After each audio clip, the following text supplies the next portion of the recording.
నా ఇంట్లో కాలు పెట్టడానికి అర్హత లేని నువ్వు నన్నే పేరు పెట్టి పిలవడానికి నీకెంత ధైర్యం?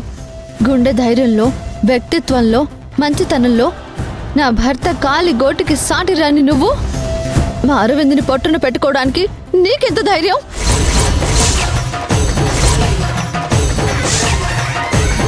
ఏంటి నోటికొచ్చినట్టు వాగుతున్నావు? నోటికి మాత్రమే పని చెప్పాను, చేతికి పని చెప్పలేదని సంతోషించు. ఏ ఆధారంతో నువ్వు నన్ను దోషం చేసి మాట్లాడుతున్నావు?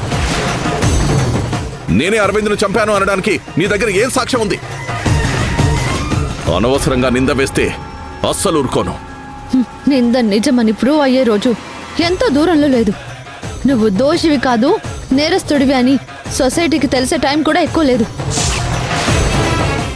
ఆ రోజు మాత్రం నువ్వు అనుభవించే శిక్ష చాలా చాలా దారుణంగా ఉంటుంది. ఓహో, ఇంకా మహేశ్వరి నోరు విప్పి నా గురించి చెప్పలేదన్నమాట.